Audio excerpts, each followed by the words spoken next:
এবার যদি এটা আমরা বিক্রি না করতে পারি তাহলে 1 বছরে আমাদের সমস্ত লস হয়ে যাবে এবং 1 বছরের ভিতরে আমরা ক্ষতির মুখে পড়ব, অর্থাৎ আমাদের চালান থাকবে না। আমার খাটিয়া আছে প্রায় 1 লক্ষ টাকার মতো। আর এই ভুসি আছে, ভুসি পাড়ি মিলে আছে 1.5 লাখ 2 লাখের মতো। গত বছর এই খাটিয়াটা বিক্রি হয়েছে আমাদের 400, 350, 300। আর এই বছর আর পর্যন্ত বিক্রি করতেই পারতেছি না। এইটা এবার বিক্রি করার টার্গেট আমার 300 বা 250, 350 এই হলো টার্গেট।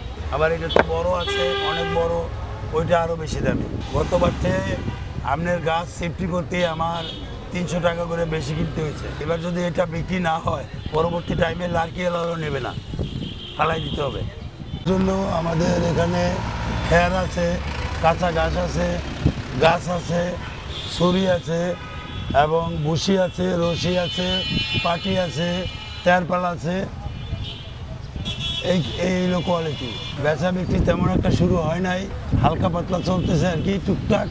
হ্যাঁ, মানুষও গরু কিনতে পারতেছে না। হ্যাঁ, অনেকে গরু কিনছে, কেউ কিনে না, এই জন্য আমাদের টুকটাক বেচা কিনা চলতেছে বস। এটা আমরা প্রায় 10 বছর তামাইতে এই ব্যবসাটা করি এবং আমরা বরিশাল থেকে অর্ডার দিয়ে আনাইতে হয়। এটা অর্ডার দিয়ে আনিয়ে তারপরে কাটাইয়া সব মিলে কাটাইয়া তারপরে আমাদের আনতে হয়। এটার উপরে আমাদের একটা দোকানে 5-7 জন আমরা থাকি। এটার উপরে আমাদের মোটামুটি কুরবানিতে জীবিকা মোটামুটি আর কি। যদি ভালো বিক্রি হয়, সেল হয়, তাহলে আমাদের জীবিকা হবে।